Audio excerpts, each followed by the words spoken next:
I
didn't get it.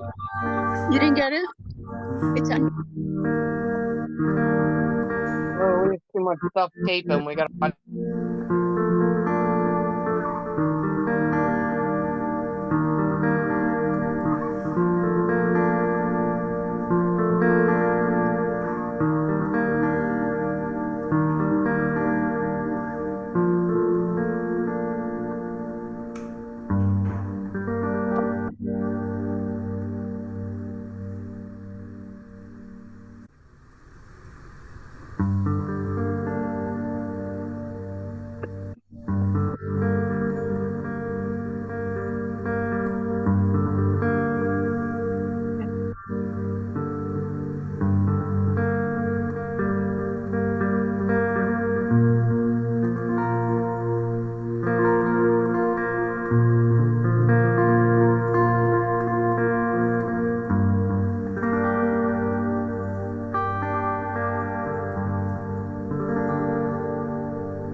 Hello and welcome everyone to Tales by the Sea.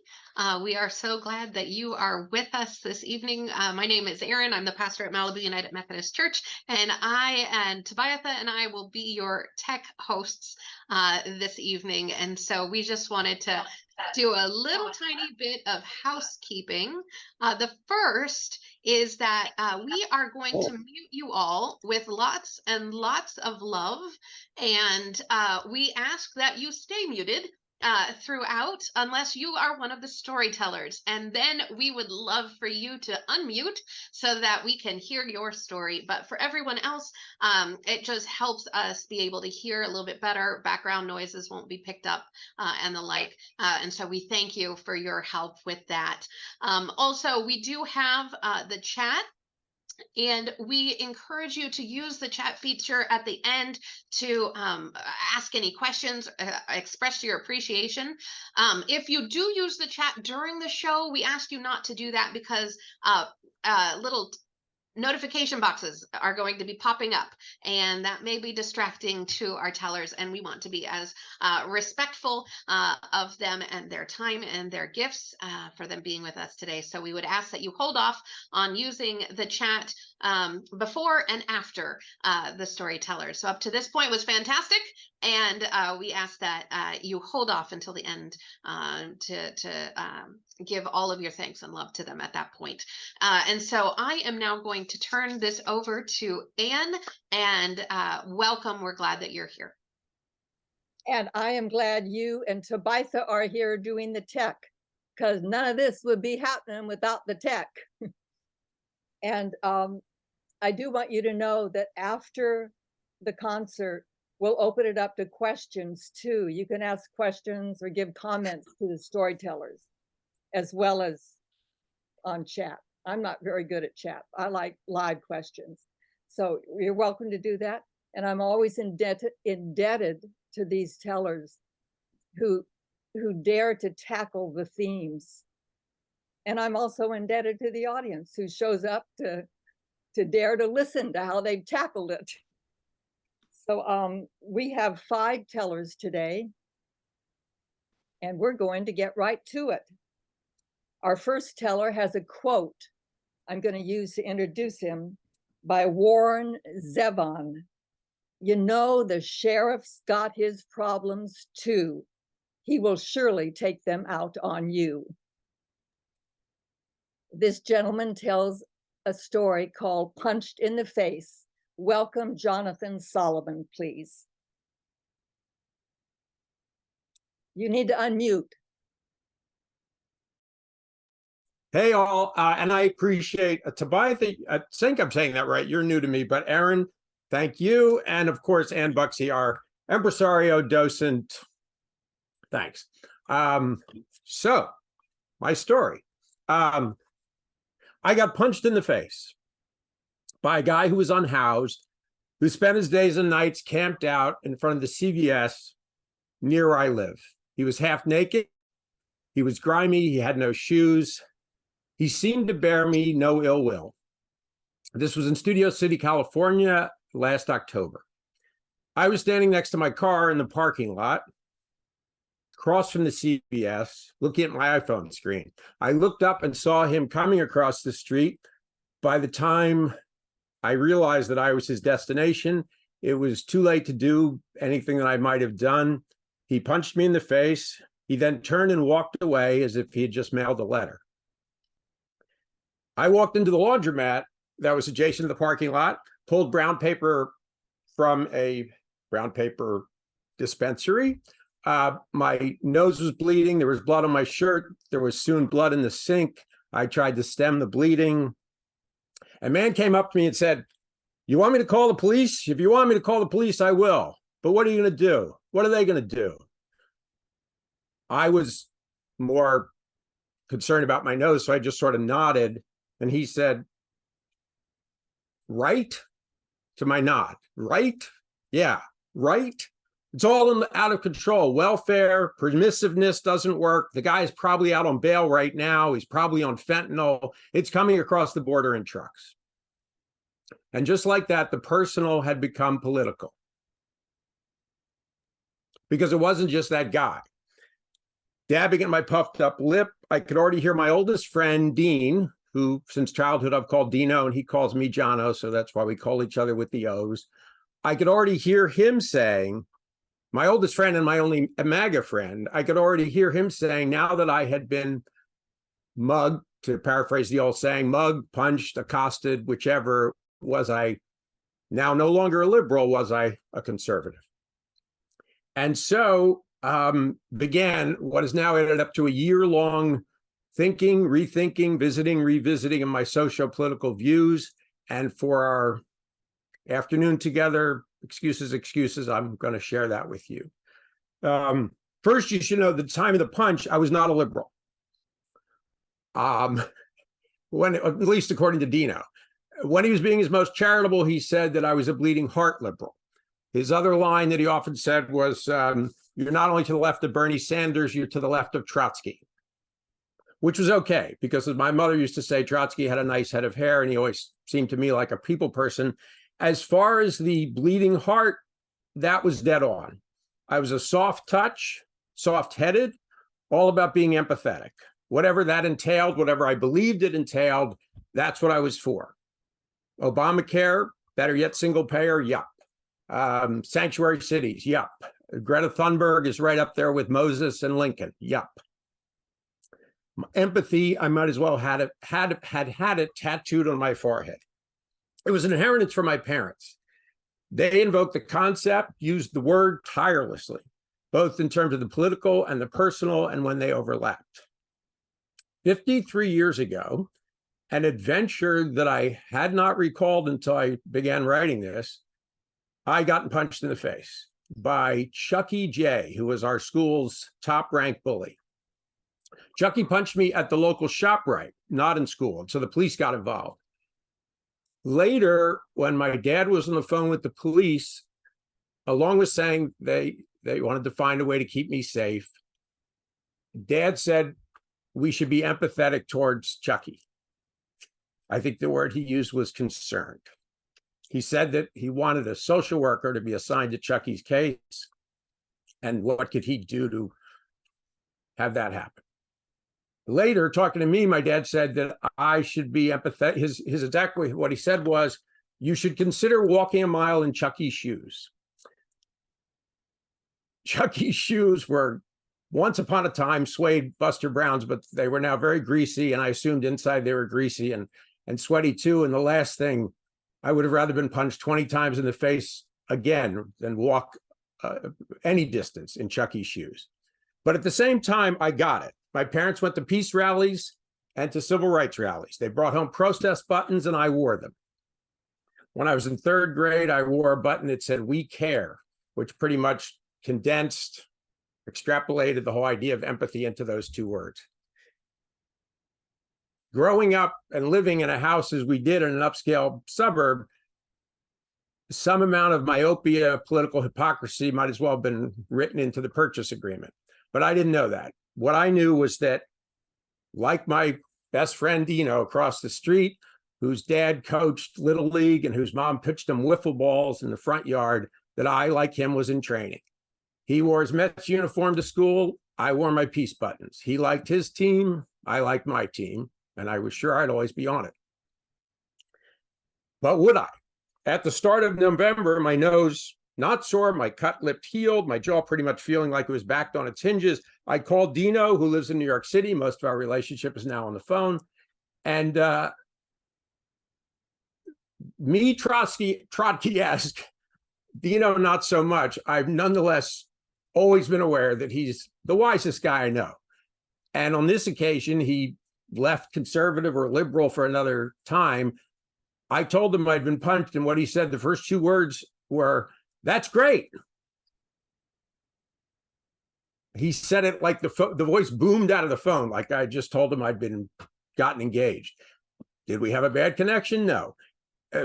Aided by the brevity of his statement, I finally got it, that what he was saying was it could have been much worse. I was A-okay. The screen of my iPhone was A-okay. In December, during the week before Christmas and New Year's, I was talking to a client on the phone. I asked about his daughter. The last time I'd spoken to her, she was very stressed out about applying to college. He said that was all behind her. She had gotten into Berkeley. She was living in San Francisco.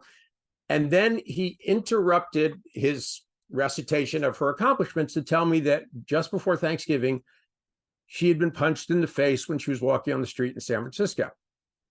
I had not at this point mentioned anything about my adventure, but nonetheless, the details of what had happened to her were so identical to mine. The man had punched her, had been half naked. He seemed to bear her own no ill will. He didn't steal anything. He punched her and immediately walked away. The details were so much the same that I actually thought maybe I had to think that maybe the guy who punched me had traveled up to San Francisco to punch her.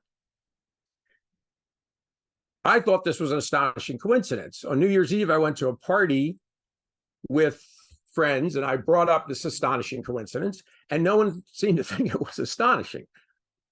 In fact, it seemed like the general view was that if you got 2 people on the phone, given the situation in Los Angeles and San Francisco and the country generally, that if you got 2 people on the phone, chances are between them, they'd know 20 people who had recently been punched in the face by a stranger on the street. Despite the fact that the coincidence wasn't astonishing, it did provoke a conversation about politics, everything, immigration, crime, homelessness, Ukraine.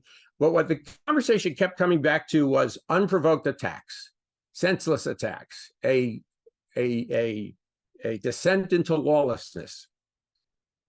Many of the folks at the party, most of them were liberal, but what I heard a lot was that they seemed to feel that they were victims of an ongoing virtual mugging, and that they were feeling, yes, I'm a liberal, but I'm beginning to see the conservative side, become more conservative. A lot of folks said this is a blue state problem. What all that it added up to was, I'm empathetic, but enough with the empathy. But it was the phrases senseless attacks and unprovoked attacks that struck me. And after the holidays, I was on Vineland Avenue and Burbank across the street from the CVS, and I saw my guy. He was still out in the street. It was a cold day for California. It was raining slightly. He was still half naked. He had no shoes. And had I been a social worker or a police officer, it would have been my responsibility to know what had happened. Was there a disorder he had that could be found in the DSM? Did he lose a job? Was it a family? Was it complicated by drugs? But all I knew, what was entirely clear to me was that if I were him, I would want to punch me. When I told Dino this, he said, sure, liberal guilt. A nice car and a job makes you the oppressor. Even if I agreed with you, they're punching the wrong people. He reminded me that about a year earlier, a woman had been, I don't know why I didn't mean to in the slightest be chuckling. A woman had been murdered in a dog park. The man had murdered the woman and murdered her dog. And Dino said, a dog. And then he said, well, maybe she wasn't as do-gooder like you, but they're punching the wrong people. What about you? You're one of the good guys. You perform at those glad benefits. You sat in the intersection for Black Lives Matter. You volunteer at soup kitchens. Dino's idea that I was the wrong people felt good. But then later I thought, I might be the wrong people, but what about when you go to work and the people who are at work are your coworkers and you listen to their good ideas all day and you don't think any of those ideas were good and you have to listen to your boss all day and he's an idiot. And you come home and your loved ones, your partner says, after you snap at them, yeah, you had a bad day, but don't take it out on me. Punching back is not an exact science.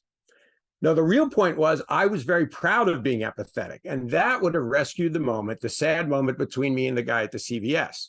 What that guy had needed to know was why I was so proud of it.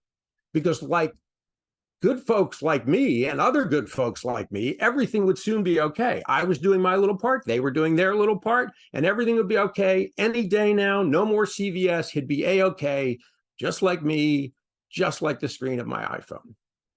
And then he'd feel good, so good. I always felt good when I came home from the soup kitchen. When I came from the soup kitchen, one morning at the soup kitchen for the next month, I could enjoy irony. Because there's something funny about those Lamborghinis that go up and down Ventura Boulevard, those four-wheeled bad toupees. Who could disagree with that? They're hilarious. And suddenly, being proud of doing some good felt like an embarrassment. My pride that I was empathetic seemed like an embarrassment. It was a luxury item, something I get to have because of what else I have. And empathy itself, I was tired of. Not because it didn't work, but because in 53 years after my dad hoped to save Chucky, and 47 years after he went through the windshield of a truck he had stolen while being chased by the police, empathy, it seemed to me, shouldn't be necessary anymore. It was good for addressing wrongs, but it avoided a true reckoning. If there was justice, if my CVS guy was no longer in front of CVS, if he had no reason to punch anybody, empathy wouldn't be necessary. It could be reserved for when a little kid drops his ice cream and we say, don't worry, I'll get you another ice cream. When I told Dino some version of my thinking, again, we were on the phone, but the sound I heard was the sound of him rolling his eyes. We debated. Finally, going back to the personal, I just said that what I've come to was saving me from anger. because there were a lot of people who wanted to punch. Late May, my car, the window got smashed and nothing was stolen. It had just been smashed. There was a lot of people who wanted to punch. Around that same time, I was at a sports bar and a guy was cheering for the Lakers, and there was another guy eating chicken wings, and he wanted to just sit and eat his chicken wings, and the other guy was blocking the screen, and soon they were punching. A lot of people wanted to punch. And if I had the temptation to say, I've had enough of these people, what was I angry at? I had to think of the logic of unprovoked. So what was I mad at? Logic. I've always been careless putting away groceries. I jammed too many on the counter. I put them away later, I'll say to myself. And then later, I'm looking for the big bottle of detergent, and I grab it off the counter, and it's next to the small jar of marinated artichokes, and the small bar of marinated artichokes gets knocked off the counter, and I have to spend the next 20 minutes mopping up olive oil soaked artichokes. And the whole time I'm aggravated with my lawless kitchen, the artichokes, unprovoked, on the floor. Why did there have to be groceries? I got punched in the face. I don't recommend it. I don't wish violence on anyone or injury on anyone. But as for me, I don't regret it.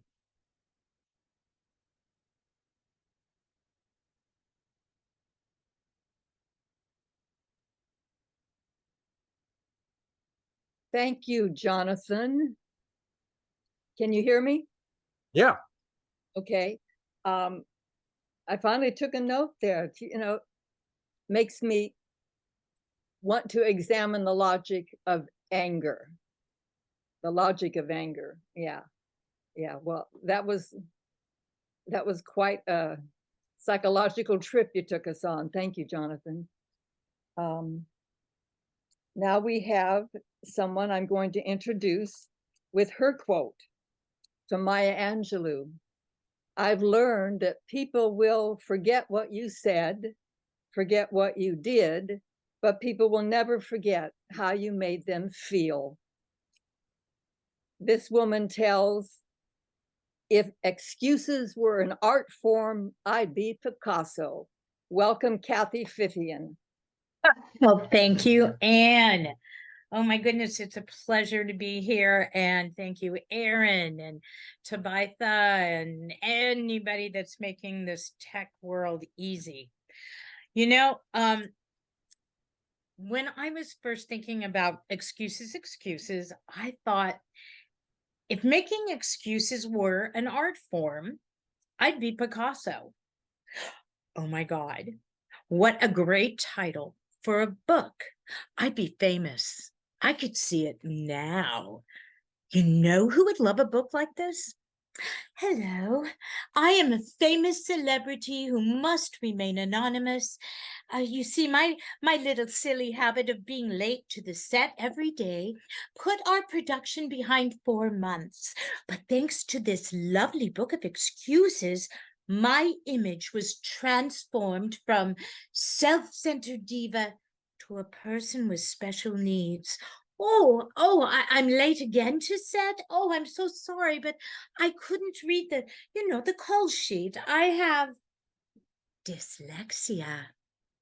Thank you, Picasso. All right, Your Honor.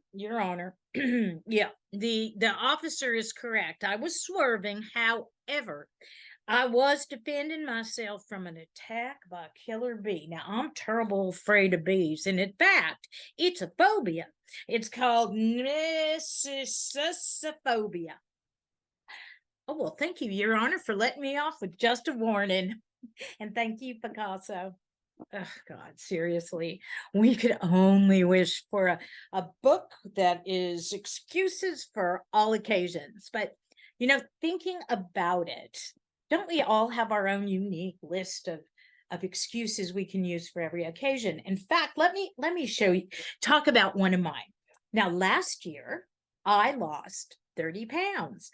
This year, 10 to 12 pounds has sort of like creeped back onto my body. And at a recent doctor's visit, Doc, I don't know if but the holidays, they just kick my ass. And it's like a marathon. It starts in October with Halloween and ends in February with Super Bowl Sunday. And you know what? It's family, it's fun, it's food, it's drama, and which requires more food and exercising during the holidays. Well, forget about that. Oh, no. I do intend to get back to my exercise routine now that everything is back to normal. And that was in March. And let's fast forward to today, August 27th, 2023. It is 110 degrees here in Fort Worth, Texas, with a humidity factor of 52%. Basically, it's too fucking hot to go outside. So just stay indoors. So I stay indoors and I want to exercise. So I joined a gym. Oh my goodness. I joined a very nice gym. And I went in the beginning 3 to 4 times a week. And then work is so incredibly busy right now. And then I was going 1 to 2 times a week. And then it's like, I'm really tired. And then it was once, maybe every other week. And then I'm too hot. It's too hot to even get in the car to go to the gym. And I'm really tired. And really, basically, by that time, haven't seen the inside of that gym for about a month. I had to ask myself one question. How do these excuses serve me? Well, obviously, it's avoidance of unpleasant people, places, and things. But I did a deeper dive and I came to the realization that it's actually a layer of protection. Behind every excuse is the underlying belief that I'm not enough. We've got it, a whole list of I'm not fill in the blank. I'm not thin enough, rich enough, fit enough, smart enough, educated enough, talented enough. It is this voice. It's like a seductive, beckoning voice. Like those sirens that lure the sailors to their watery graves. I've named that voice. Let me introduce you to the bitch in the basement. She and I have been together for a really, really long time. In fact, we began our relationship as a result of me wanting to be enough, to be seen, to fit in, to connect, to want to be loved. In fact, hey, Kath, where do you think you're going? Oh, going to the gym. Oh, really? That's too bad. You see, I was about to binge watch this true crime drama about serial killers. Really? Which ones? Well, we've got Ted Bundy and Jeffrey Dahmer. Speaking of eating, I came upstairs to get some snacks. Let's see. Oh, you've got sweet and salty, girl. You've got the chocolate covered pretzels. We've got trail mix with M&Ms, and we can't forget the Diet Coke because it cancels out all the calories. You coming to the basement? Yeah. No, I'm going to the gym. Oh, really, you're so tired. And it's really hot. And working out in heat like this, well, you could dehydrate. You could drop dead on the sidewalk. But I have to take care of myself. Oh, of course you do. Of course. But I know. Let's have a self-care day down in the basement. That cool, comfortable, safe basement. There's sweet and salty snacks and air conditioning and serial killers. So down I go into the basement one more time. How did I become so adept at making excuses? Oh, I'll tell you, I had a master teacher. Her name was Laverne, my mother. Now, when I was 14 years old, my mother had open heart surgery. And at a follow-up doctor's visit, a suggestion was made that would change the trajectory of her life. Hey, oh, Laverne, this bypass was such a big success. However, we just got your blood tests back and you are anemic. You got to build up those red blood cells. Now, let me make a suggestion. Have a glass of red wine every night with dinner, and that should do the trick.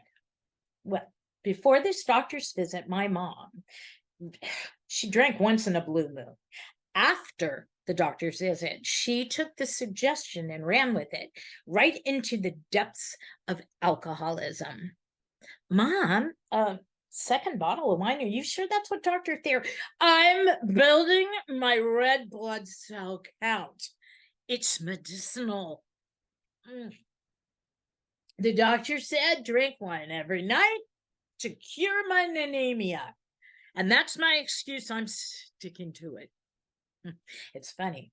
That excuse, I would use that same one many, many years later. Come on, Kath. Come here. Come here. It's okay. So it's just you and me tonight.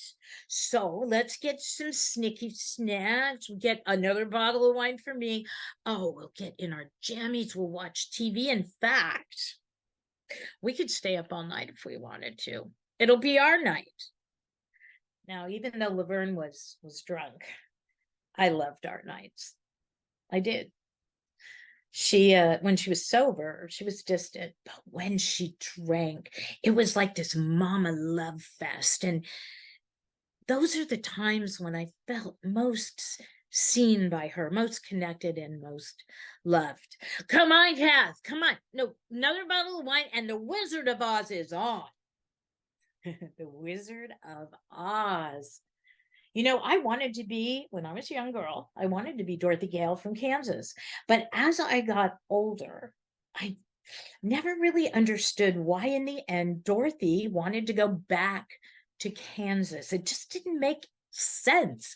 There's no place like home. There's no place like home. There's Dorothy. Time out. Come here. Look around. Oz is beautiful, and all those people there, they love you. In fact, Glinda said, you're a national heroine, my dear, and all your friends, they followed you into danger.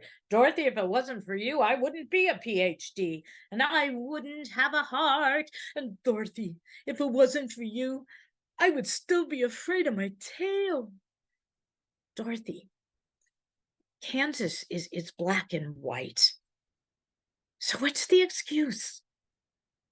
Well, there's no place like home. Universal excuse number 1001. We always go back to what's easy, to what we know. I'm sorry, but that is just wrong. I mean, that's really effed up. It is the most heinous excuse. That one is. But that's what excuses do. You see, they create this little postage stamp life, this little black and white, no color, gray existence. And then we all become Kansas gray ghosts, and we start to fade away until nothing's left and we disappear. I got to get out of the basement. Oh, but no, yep, we're going to have chocolate sundaes. You know what? You can stick your sundaes because I'm going to the gym. Oh, but remember, you're tired and it is hot. Oh, yeah. God, I forgot it was hot. But check this out. I like it hot. In fact, I want more heat. I want to crank it up and I want to be a woman on fire. You know what? GPS to the gym. Alexa, let's put on some hot music to drive to the gym by. Putting on hot music to drive to the gym by. This girl is on fire. Yeah, that's what I'm talking about. There it is. And for all you people out there in Tales by the Sea land, this is your host, Cathy Fithian, at WTBI TV. That's the Bitch in the Basement Network, signing off. And remember, no more excuses. Go out and live your best life in Technicolor. Come on, Alexa, take us out. This girl is on fire. Thank you. This girl is on fire. I'm done. Thank you, Anne. That was fun. Thank you, Kathy. You certainly made me look again at how managed we are in our lives, especially if you give in to the television and the news. I mean, our attention is directed every single second of the day. It can be. So I guess one solution is to be on fire. So thank you, Catherine. You're welcome. Okay, our next teller, his quote is, "It's never too late." He tells a story called Angel, Welcome Prince Peter. Here he is. Good afternoon, good evening to everyone. This is the first time for me to participate in Tales by the Sea, and I must admit I'm just a little bit nervous. Anyway, my story starts in a paralyzingly hot day in August of 1967, and I was returning from Detroit to New York City after completing a gig I just had there, and I had 3 spanking fresh $100 bills in my right-hand pants pocket.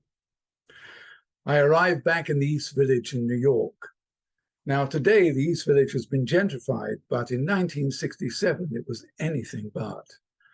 It was a poor working-class neighborhood populated by remnants of the Jewish garment district workers, Ukrainians, Poles, Italians, lots of Puerto Ricans, hippies, and junkies. I lived on 11th Street, which had seen much better times. My building in particular, when I entered into the lobby, I saw that all the mailboxes had been rifled while I was away, and the bulbs on the landings had been smashed. But I was tired. I looked forward to a nice cool shower. That's if the shower was working. So with my carry-all in my right hand and my guitar in my left hand, I climbed up the first flight of stairs to my apartment. When I got to the landing, I noticed there was a man above me who appeared to be tying up his shoelaces. Well, I was too tired to be really polite, so I just said, "Excuse me," and I tried to move past him. Whereupon he whirled around with a knife and put it right at my throat and said, "Dame mi dinero," or something like that. When someone has a knife at your throat, you don't remember the exact words that went with it, nor what the person looks like. All you're thinking about and seeing is the knife. And this was a pretty big one. Well, I certainly didn't want to tell him about the $300 in my pocket. So I stumbled backwards down the stairs, slammed into the wall as he came up me, cutting with his knife. In my panic, I ran out the back entrance, picked up a couple of bricks to defend myself, and waited for him to come out. He didn't come. And he still didn't come. And then I realized, why not? In my panic, I dropped my guitar, and he'd obviously gone off with it. I was devastated. The $300 in my pocket was supposed to go to the rent, and now I had to buy a new guitar because I had a gig the following week. I went upstairs to my apartment, had a nice cool shower. The water was working. Got dressed, and then, getting angrier by the minute, I went back downstairs to Avenue B.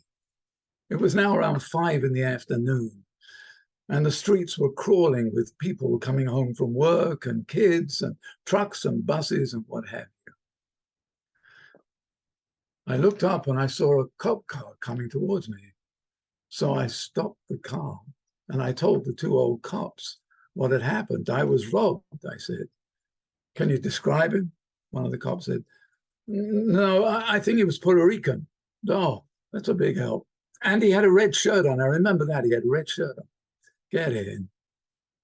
So I got in the back and we drove up and down Avenue B and C and across a few of the numbered streets. But looking at that jumbled mass of humanity didn't stir anything inside me. So after about 15 minutes, they let me out just where I got on, or got in. As soon as the cop car turned the corner, I looked across the street, and there, standing in the doorway of two shops, was a man singing in a red shirt. It was the same red shirt. I knew it was the same red shirt. At this point, I was willing to take on the whole Lower East Side, and dodging through the trucks and buses and whatever, I ran right up to him and I said, "You stole my guitar."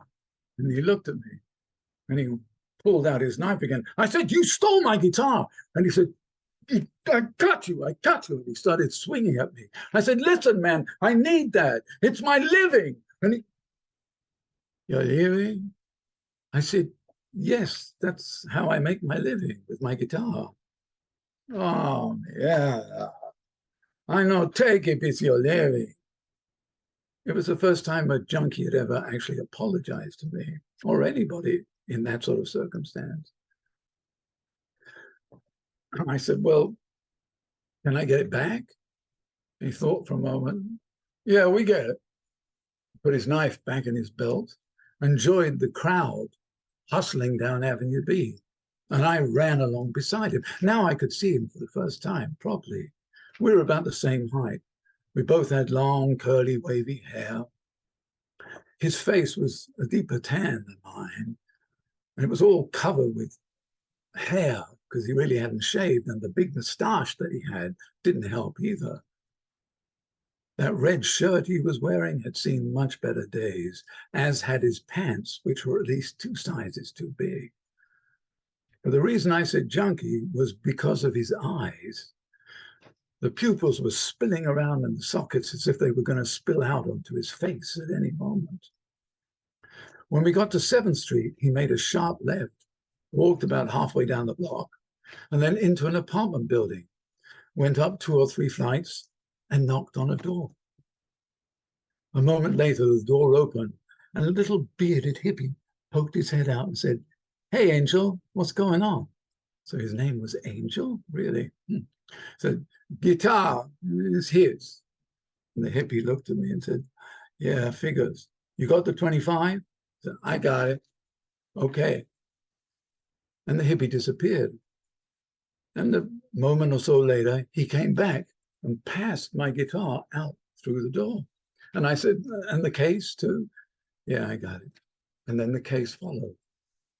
As I was putting the guitar into the case, I saw out of the corner of my eye, Angel giving the hippie a couple of bills. The hippie said, "Peace," closed the door, disappeared. I was just putting the last clasp onto the guitar case when Angel suddenly bent down and grabbed the case by the handle and said, "Give me 25, I give you a guitar." Now, I didn't want to tell him again that I had 3 $100 bills in my pocket. So I said, I don't have it at the moment." "Oh, you don't have?" I cut. I said, "No, wait, but I know where we can get it. On 8th Street, it's just a couple of blocks." "Oh, yeah, now, we'll get it now." I said, "You fuck me, man, I kill you." "I won't, I swear." The fact of the matter is, the reason I was going to 8th Street was because my partner in the comedy team that I was in lived there, and I was hoping that he was home. I wasn't sure, because when we usually finished a gig, he went out to eat with his wife, so I had no idea if he was at home or not, but it was worth a try. So we go down the flight of stairs and go to the street, And now we're walking along 9th Street or 7th Street, 7th Street, to get to my partner's house. After about 100 yards or so, Angel turns to me and says, "Why you no fix?" Fix? What do you mean, fix? And he points to the handle of the guitar case. It had come a little loose in the past month or so, and I hadn't bothered to fix it. He said, "It's good guitar?" I said, "Yeah, it's a great guitar." "It's break, bang." I said, "No, don't do that. Don't. Yeah, I'll fix it. That's a good idea." Then he pointed to the side of the case and he wrote, "Why no name?" "Why what?" "No name. You put name, I no take." And I thought, yeah, right. But actually what I said was, "That's a good idea. I'll put my name on that too." And he says, "I show you." He pulled the belt out of his pants, looped it around the guitar case, slipped it through the buckle, and held it up like that. "There," he said. He starts walking down the street, holding my guitar like that. Well, now that he'd taken the belt out of his pants began to fall down. So he's holding his pants up with one hand and my guitar with the other. It's very precarious, and I'm afraid my guitar is going to drop at any moment. But every time I go near there to make sure it doesn't happen, he gives me that "I will kill you" though. So I have to trust to fate. After a little while, he gets bored with this, and he puts the guitar down, puts his belt back on, and says, "Play for me." "What?" "Play, you play guitar, play for me." I said, "What, now?" "Yeah." Well, I was in a comedy team at the time, a musical comedy team called the Times Square Two. A lot of our material was taken from the 1920s. We did songs like "Ain't She Sweet," where I played the chords and my partner strummed the guitar, and then we switched around. And then we did a little dance, all while we were singing the song. It was very cute and brilliant too, I might add. Or we sang songs like "I Know Where the Flies Go in the Wintertime." But I was not about to sing either of those songs walking through the East Village during rush hour. I don't remember which song I sang, but Angel was not impressed. After a minute or so, he turned to me and said, "I sing, you play." And he launched into a Spanish song with a loud, rough, almost semi-operatic type of voice. I had no idea what the key was, let alone which chords were in the song. And for a moment or so, it didn't seem to matter because he was so enamored with his own performance. But when I played one wrong chord too many, he confronted me, put his hand on the guitar and says, "You no play for a living, you motherfucker. Give me my money." At that second, I noticed over his shoulder a cop car coming towards us. Now, I had no idea if it was the same cops or not, but now I was getting the feeling I was going to get my guitar back, and I really didn't want to turn Angel in. Plus, he now knew where I lived. All in that same second, I noticed we were standing outside an ice cream store. So with some sort of superhuman strength, I grabbed hold of Angel and the guitar and pulled us into the ice cream store, which was full of people, all sort of in mid-lick. I don't know if Angel had ever been into an ice cream store before, but he lost it now. He started yelling, "I don't want no fucking ice cream." And he starts pulling his knife out again. Everybody in the store just freezes. I see through the front window of the store the cop car pass. Said, "Oh, I'm sorry. I forgot. I don't have any money on me, man. Come on, let's go get it right now. We'll go right now." And I walked out of the store, Angel right on my shoulder. The next few minutes, there was a disgruntled silence between us. Every now and again, Angel rattled the handle of the guitar case to make sure that I hadn't forgotten what was in store if I didn't pay him. My mind was on other things because now I was praying that my partner was home. We eventually got to 8th Street, and I went to my partner's building, went through the outside door, came up to the intercom, and pressed his number. Unfortunately, a voice said, "Hey." I said, "Hey, Michelle, send down $25 and don't ask any questions." I went back into the street. Again, Angel right on my shoulder. And I looked up at the fifth story where my partner lived, waiting for some kind of sign. It seemed like forever, but eventually the window opened and a hand came out holding something, which it dropped. I couldn't see what it was, but there was a string attached to it. And I watched it come down 4th floor, 3rd floor, 2nd floor, 1st floor. I lunged at it. There was a piece of newspaper, and I tore it open, and inside were 2 10s and 5. I gave them to Angel, and he gave me my guitar. I turned around to thank him, but he disappeared in the crowd. I never did see Angel again. But that next week, I fixed the handle on my guitar case. I painted my name in big letters along the side. And I'm happy to say that no one has ever tried to steal my guitar since. And I have Angel to thank for that. Thank you. Thank you, Peter. My Well, pleasure. you just never know what's going to happen in a day. Yeah.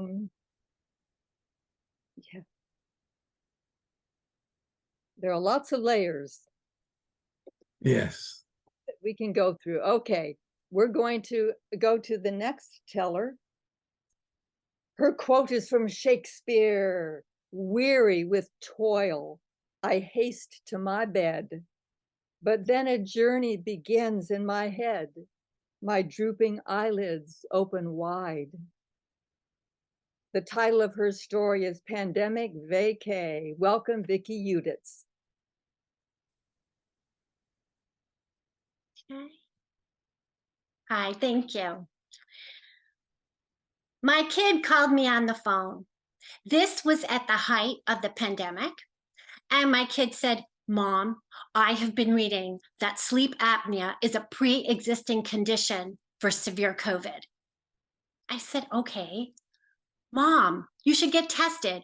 Remember that time we were on that camping trip? There was that little boy in the tent next to ours.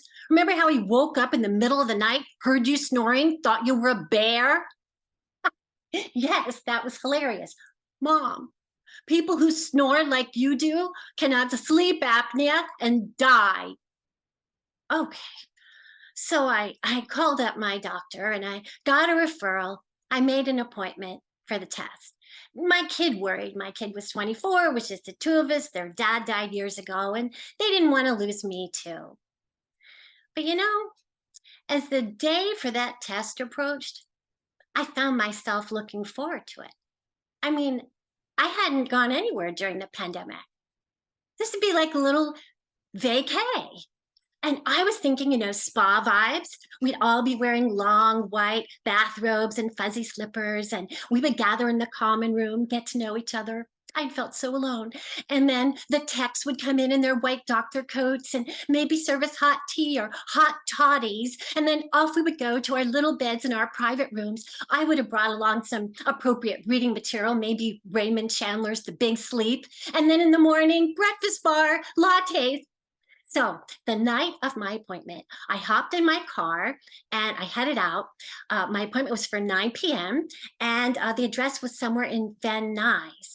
And it seemed that I was heading into a part that, well, there were a lot of dive bars and strip joints. And then I turned onto this side street, and here was the address: a tall, dark office building. Place looked abandoned. I pulled into the parking garage. One car. I took the elevator up to the 3rd floor, a long, vacant hallway. No signs for businesses on the doors. At the very end of the hall, number 342, it said, The Sleep Center, in teeny tiny letters. I pushed open the door. One man sat in a swivel chair, his back to me. He was facing a console of video screens. I thought of that horror movie, Cabin in the Woods, where the techs monitored their victims in the rooms of the cabin on video screens before they send the zombies out to kill them. The man spun around. He sprang to his feet. He was very short. He had iron gray hair, crew cut. He was built like a bantamweight wrestler. He had on Levi's with a sharp crease. His navy blue shirt was buttoned to the neck. He wore a black mask, as did I, because of the virus. He said, "I'm Paul.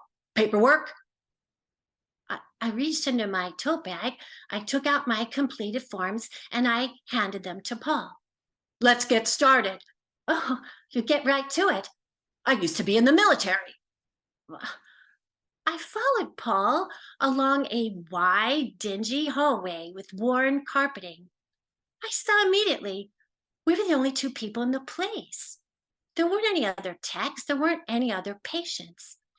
There were doors open along this hallway, and I saw identical rooms. Each one had a humongous bed and a flat screen TV. This did not look like a medical establishment. I mean, it just looked like office space that used to be crammed with desks for some, fly-by-night substandard insurance company or shady import-export LLC. Every television was airing the same episode of the old TV show, Gomer Pyle. It's been a long time since I've seen that show. We set all the televisions to the station that airs Gomer Pyle, Green Acres, Gilligan's Island. Why? Patients find the show soothing. Oh, but all those actors are dead. No one thinks that. Here you go, and here was my room. It was the same as the others, the same big bed, the TV, Gomer Pyle, but next to my bed there was a cart with racks of wires and gadgets. Was this a scam? I mean, anybody could just rent some office space and put out the beds and the TVs and set up shop and then pack up and disappear without a trace if things went south. "Have a seat." I could have made some excuse right then. I could have gone. But I thought, well, my doctor wouldn't refer me to a fake sleep testing center, would he? Was he in on it? Oh. I put my bag on the nightstand and I sat down on the edge of the bed. Paul asked me to remove my mask.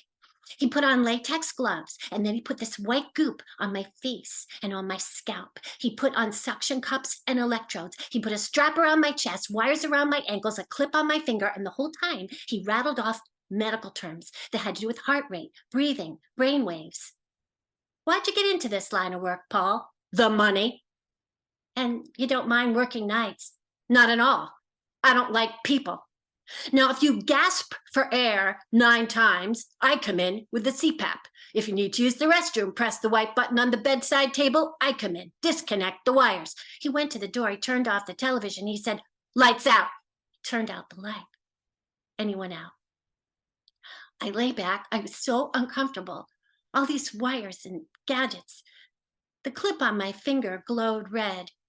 There was a teeny tiny green light flashing up near the ceiling. The camera, I assumed. Paul was watching me. No wonder the instruction packet had said to remain fully clothed. I was wearing an oversized t-shirt and leggings. I think I have to go to the bathroom. I don't want to press that white button for Paul, make him come and disconnect everything. I fidgeted, my skin crawled, my feet tingled. I checked the time on my phone every 15 minutes. I could feel every suction cup on my head. Were they pulsing? What kind of information was Paul gathering as he read my brainwaves? What kind of person took a job like this anyway? Control freak? Voyeur? Or worse? When Paul said he didn't like people, what did he mean by that? He said he was in the military. What did he do? Kill people? Why did he really set all the televisions to Gomer Pyle? Was he sitting there at the console watching me as gym neighbors laughed in the background? Were there dials on these electrodes? Could Paul crank up the current coursing through my body? Even a tiny jolt of electricity could be fatal. Was Paul going to throw my body in the building incinerator? Have somebody push my car off a cliff to throw the cops off the track? I'm just gonna press that white button for Paul. I will press it, and I'm gonna make up some excuse. I'm gonna say something. I will. I am just going to press the button. I'm just gonna count down from 5. Okay, 5, 4, 3, 2. What was stopping me? What? Oh, I knew what it was. My entire life, I had deferred to authority. I'd followed the rules. My first job, I was a cashier in a diner, also in charge of takeout. And one day, there were 2 people waiting for their orders, a woman for a sandwich and a man for toast. And the woman's sandwich came and she took it away to her office in the building next door, but the man's toast never came. And finally, my boss, Tina, 4'11" in heels, stormed out of the kitchen and said, "Vicky, the toast was in with the sandwich. Go get the toast." I did that. I did it. I ran after toast.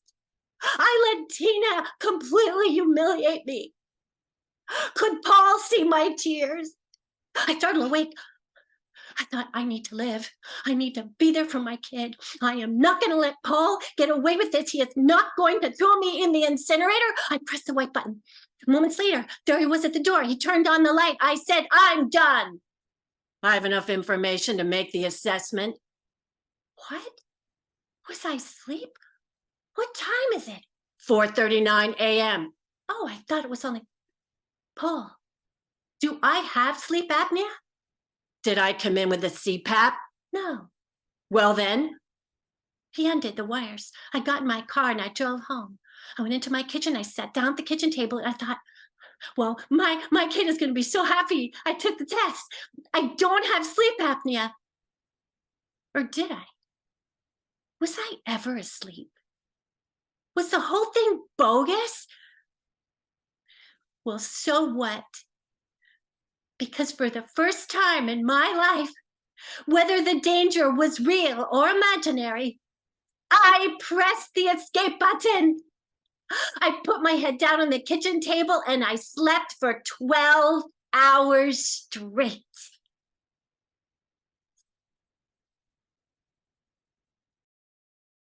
You really did, Vicky? You slept for 12 hours? And I had stayed up the whole night before to try to be tired enough. And I couldn't sleep at all at that place. And I got home and slept forever. I would have run from that place before I even got in the building. Whoa. Yeah, I've got to hand it to you, girl.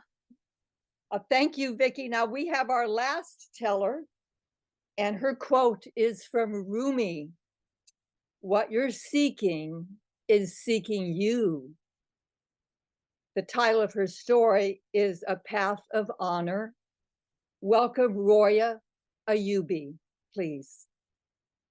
Thank you so much, Anne, Aaron, and Tabitha. It's an honor to be here with all these amazing storytellers and everyone else.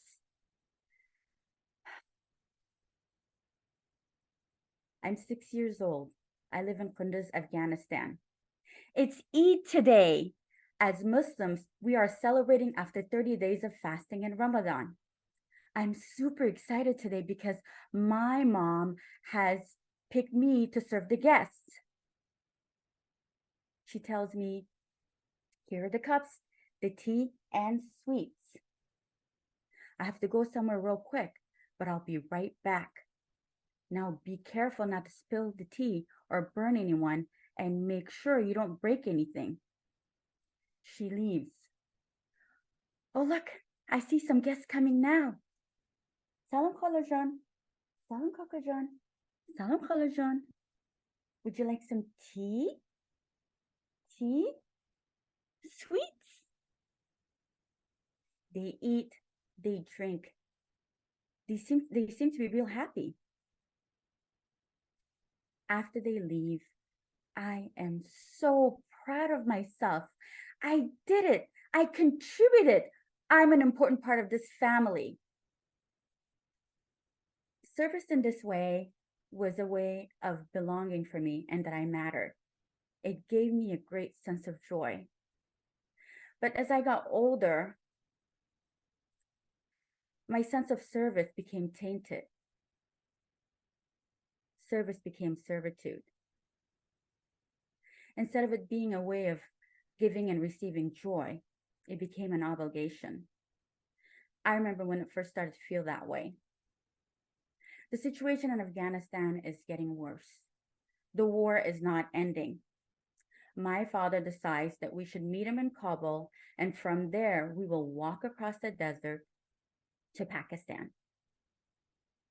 I remember the day we left home. A buggy pulls up. I hop in. My mother, my brother, my two little sisters, my uncle, my aunt, and my cousins all hop in too. Whoa, there's so many people in here, but I don't care. It's still roomy in here. I can't wait to start this adventure. As we're driving along, I look through the windshield.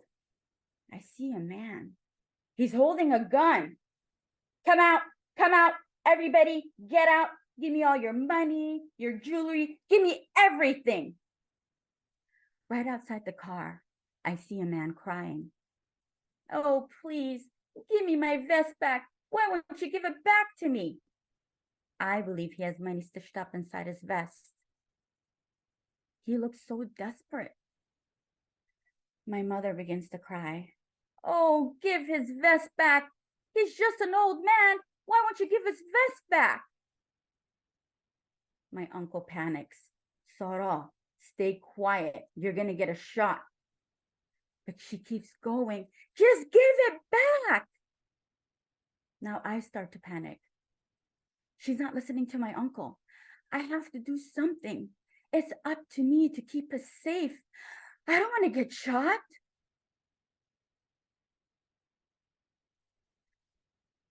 Mother, please stay quiet. She calms down. The thieves take all that they want from us before they finally let us go. When we get to Kabul, my father says, quick, we have no time. We take what we have left, throw it on top of a donkey, and we begin our walk across the desert. It's a beautiful evening sky. There are stars everywhere. I've heard that if we were to be caught running away, we can be killed. But I'm not scared. I'm just skipping along, far behind my family. I'm really enjoying this adventure. Early morning, we take rest. I fall asleep. I wake up to a cry. It's foggy and dark. The stars have gone away. What's going on? Oh no, it's happening again. I don't want to get shot. Mother, why are they crying? It's okay, Bachim. It's the women crying because they had to leave their men behind. They were left behind. I wasn't left behind. Why was I saved? What about all my cousins and my friends? What about all the other little girls that weren't saved? What's so special about me? This moment left me with a deep sense of shame and guilt. Why was I worthy of being saved when so many others weren't? In Pakistan, I try harder and harder to prove my worth. It becomes my job not only to protect my family, but to keep them happy. My brother becomes the scapegoat of the family, so he would stay away from home as much as possible. He would run off to play with other boys his age. Home was not a safe place to be, but neither were the streets of Pakistan, especially for little girls. I remember one time when my brother ran away. That night, my mother cries and cries. I tell her, don't worry, Mother, I'll find him. I go searching everywhere. Even though I know it's not safe, it doesn't matter. I don't have to worry about me. What matters is that Mother is crying, and it's up to me to fix it. After what feels like hours, I give up and return home. Right when I enter, I hear the sounds of boys playing. I think I hear him. I run back out. There he is. What are you doing? Come back home. Mother's been crying for hours. I pull him by the ear and do what grown-ups would do to punish us in Pakistan. I put his head between his legs, and while he's giggling, I take his arms and I put it around the outside of his legs so he can pull on his ears. Then I run and go get my mom. She is so relieved, but when she sees what I've done to my brother, she cannot stop laughing. It doesn't matter that I put my own life at risk. It matters that I take care of my family. So this behavior becomes an excuse for me to neglect myself. This continues when we move to the US. At the age of 9, I become the babysitter and translator for the entire family because I'm the only one that can learn English fast enough. More and more, I put my own needs to the side. I tell myself, this will all change when I get married. But following the Afghan cultural tradition of arranged marriage, my parents are determined to choose my husband for me. For the first time, I go against them. I choose my own husband. But it turns out that doesn't really change anything. The pattern's been set. The habit continues.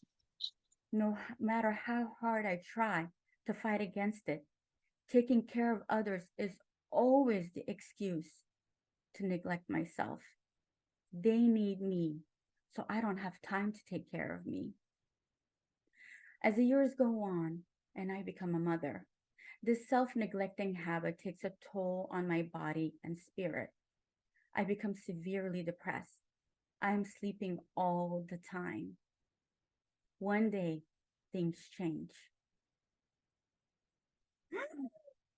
Where's my baby?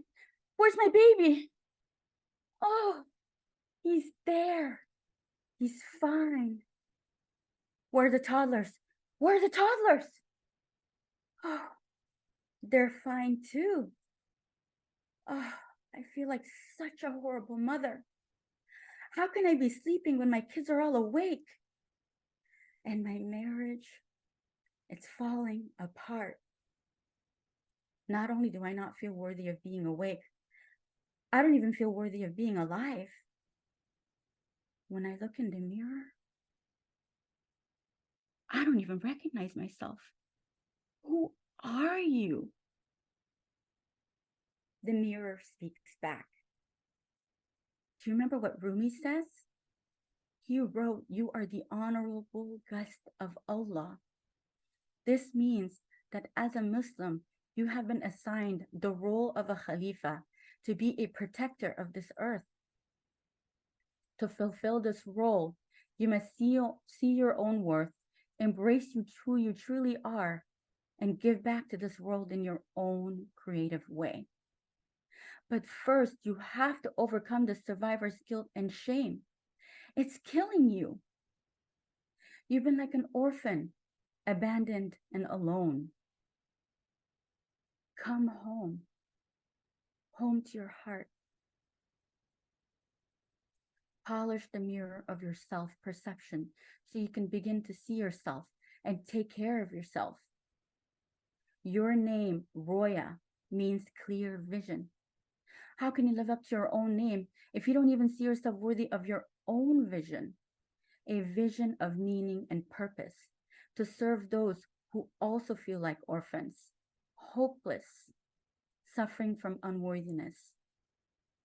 So live, nurture you before you give to others. It's time to show up for yourself. After this come back home message, I decided to go on a healing journey to find my way back to me. That's when I took the time to help myself and develop who I am. I read books, attended workshops, hired coaches and mentors. Now, every time the old habit of servitude creeps up, I see it when it's happening. I'm making a different choice. I want to be of service, not servitude.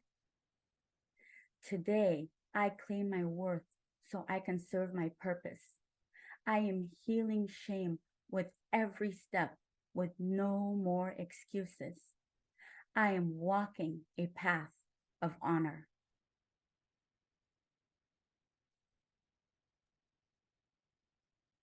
Thank you, Roya. You know, to simply take care of ourselves sometimes requires such huge changes in our attitude and how we see the world, which is how, yeah, it's thank you. Thank you for sharing some of this journey you've been on. This was our last teller, and so I'd like people to be able to unmute themselves and ask questions of anybody they would like to ask questions of or comment on. That's okay, right, Aaron? Yes, absolutely. And Okay. there's a bunch of us, so we will, if you unmute, we will try to make it work as smoothly as we possibly can.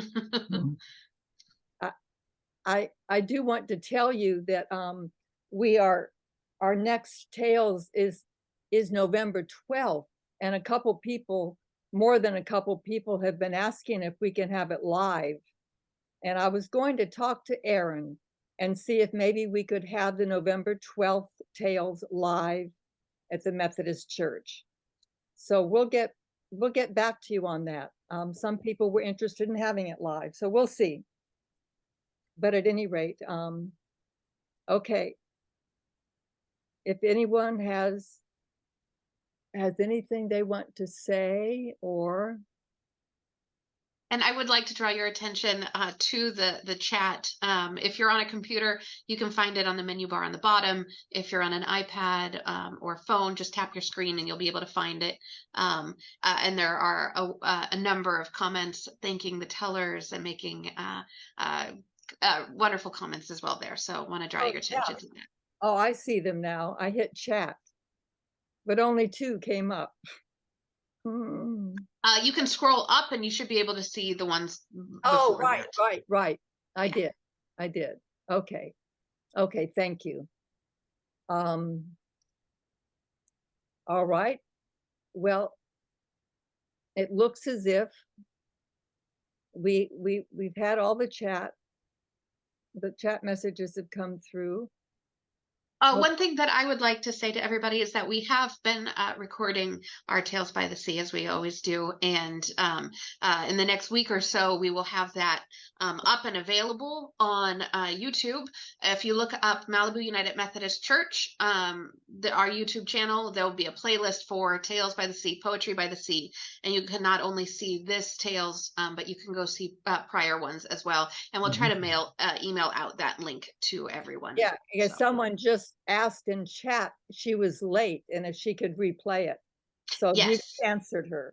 Yes, it won't be up right away, but within the next week or so, we will have that posted and we will let you know.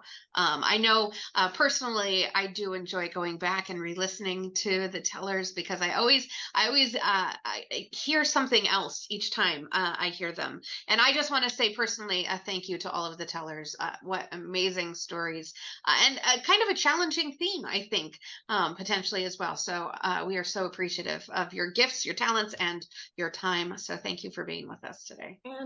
And yes, how do we make a comment directly to the group? Do it right now. Oh, good. I Yeah. thought I needed to go through a certain protocol. No. I want to thank Peter for his great story about New York.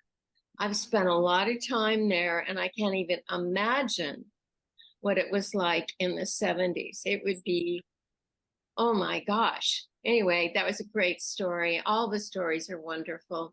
And Anne, thank you. You're welcome. Such a golden heart. Thank you. Yes, thank you. Thank you.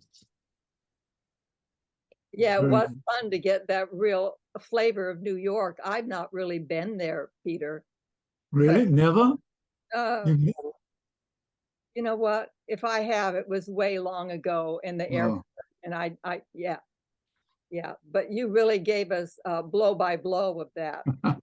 In the walk up, what do you call them? A tenement? Yeah. Yeah.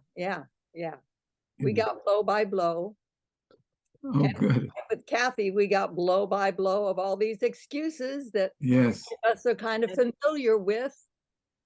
I mean, I am so tired of the market reaching into my life to distract me and to really to rob my attention. You know, yeah. At any rate, I've been getting calls at 3:30 and 4:30 in the morning. I've got to start taking the phone off the hook. Yes, yes, indeed. Okie doke. Well, we will be in touch and let you know when this is available to replay. And we'll also Okay. let you know if we're going to have the next Tales live. And if you would like that, let me know. And if you like it on Zoom, let me know. Okay. I just wanted to add, this is Michelle in California. I did also really love your story, Peter. I got my Oh, first life in the arts in the Lower East Side. You brought me back there, and it was such a well-told story. I could have been there right with you. oh, Thank thank you so you. much. Yes. Thank you. Thanks, Michelle. Okie doke. Well, I'm thankful for how you tackled this, because it wasn't necessarily a very easy theme. The theme coming up in November is an unlikely place. Huh. Because Okay. sometimes we end up places that we don't think we're going to ever end up in. Yes. Yes. Yeah. So Very it's true. about that. Okay, well, look, thank you one and all. Take care of yourselves. Take care of each other. Bye. Bye-bye. Thank you so much.